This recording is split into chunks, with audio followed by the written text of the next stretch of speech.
Because you cannot have a chicken without an egg. And you cannot have an egg without a chicken. So this defies anybody's understanding of how that is.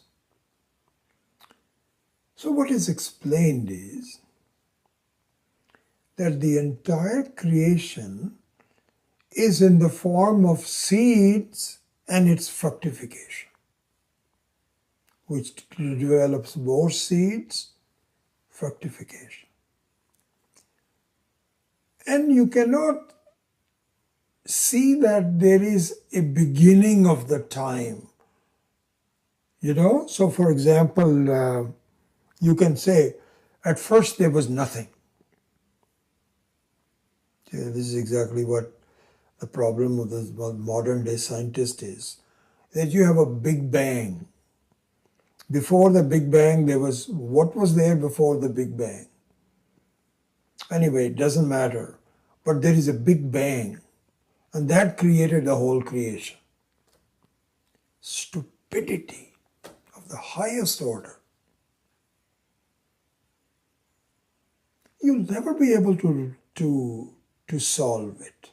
If you start with the assumption that the whole world started with a Big Bang, so ask yourself, did it? And what the Vedas say is no, because it is the very nature. This is what is called Bijavastha. So the very essence of the creation is, there is no creation. It has always been in the form of either seeds or fructification. And for a while, everything goes into a seed form, which is pralaya. But the new dawn is not because there was nothing before, it was in a seed form, unmanifest. That's it. Unmanifest, fed manifestation. So the seed form is a very important one. So the seed for each individual also we were unmanifest at one time, and then we became manifest. That's exactly what happens during the night and the day. That our identity becomes unmanifest. As though we go into a temporary seed form. But we don't lose the identity.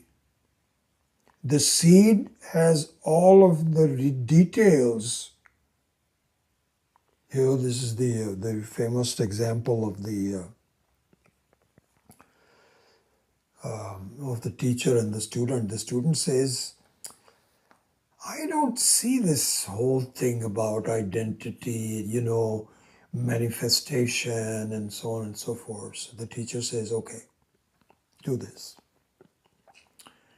Bring me a seed of this huge tree. Bring me a seed. So he says, okay, sir, here's the seed. This seed is so small you can hardly even put it on your hand. And the teacher says, open the seed. You see anything? And the student says, no, sir, I can't even cut it. It's so small. And if I do cut it, I don't see anything. He says, put it in water for a few minutes and watch it grow. And in the seed, there is a DNA of a huge Vatavriksha. Huge tree. The very well-known Vatavriksha in Hawaii, the one that, when they was in the Maui and Lahaina when the fire took place. I don't know if you've been to that. There's a very beautiful banyan tree in Maui. And one of the beauties of the Vatavriksha is that it actually drops down branches that go all the way to the ground and they become roots. And this Vatavriksha in Maui was one of those. And a huge tree. And do you know that nearly got burnt down? It's become a very sacred Vatavriksha. And it has now survived. And so it is now coming back. And it is very well recognized on the Lahaina. This is a Vatavriksha.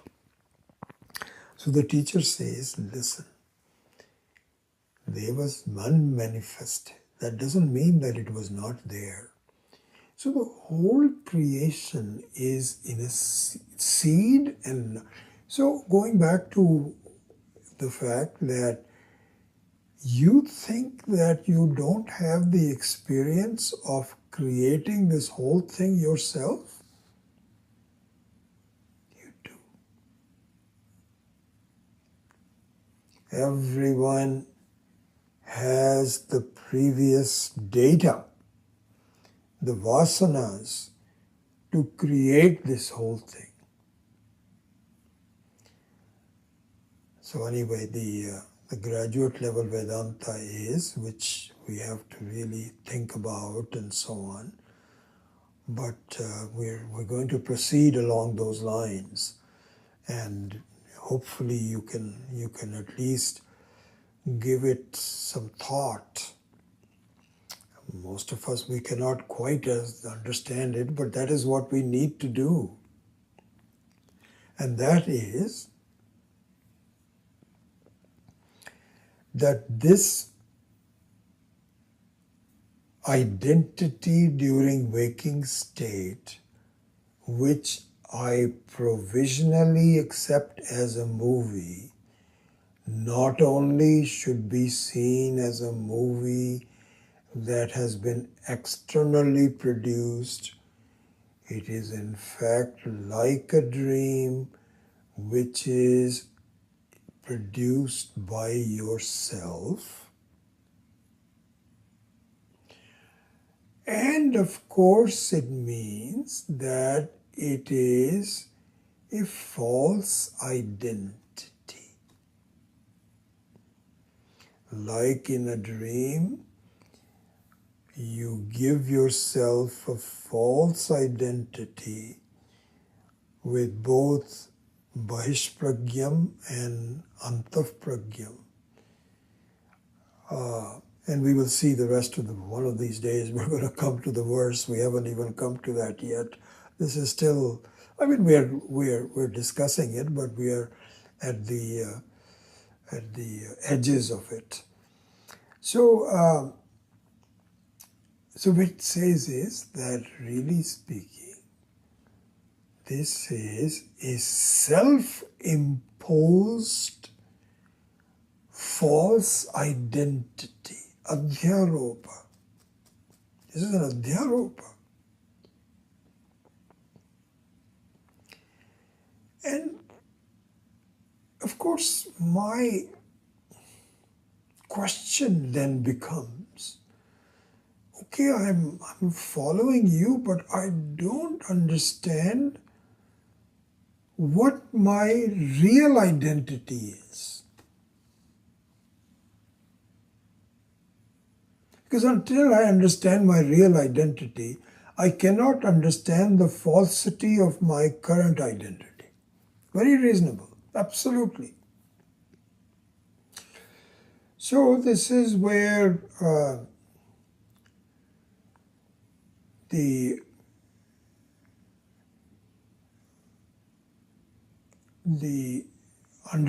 steps of the understanding have to be that I have to at least entertain the falsity of this, the possibility of the falsity of this identity, so that my mind is at least open to understanding my real identity. You see the logic? The logic is your mind would not even be open to recognizing your real identity until you at least entertain the falsity of this identity. So the first part of this verse, number 7, which we are now on the 22nd class of this, interestingly enough, is to first look at the falsity of this identity. Then the second part of the verse, starting with adrishtam avyavaharyam adgrahyam achintyam shivam, is to look at my real identity. So it goes hand in hand. You cannot do vairagya until you do the viveka. And viveka is not complete until you have vairagya. So both have to be done in hand. Anyway, so this is some further thoughts on this whole idea of the movie and so on. And we also saw, as part of the understanding of the real identity, that verse that we saw last time, yat chapnoti. And thanks to Panna for showing that on the WhatsApp. So we will pick that up also as part of the understanding of the real identity. So we'll continue with this as we go forward. Om Asato Ma Satgamaya Tamaso Ma Jyotirgamaya Mrityorma Amritam Gamaya.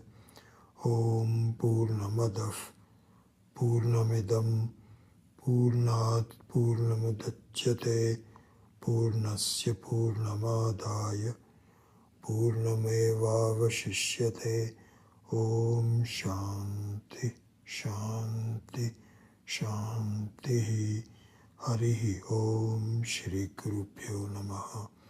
Harihi Om.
Yes, Pippalada.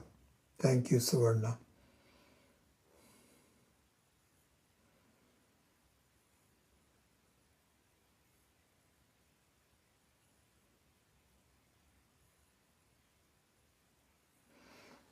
Very good. Thank you for listening to me.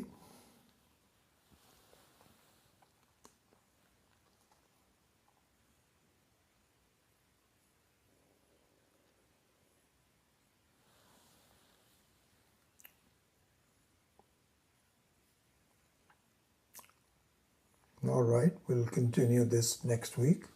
Hari Om.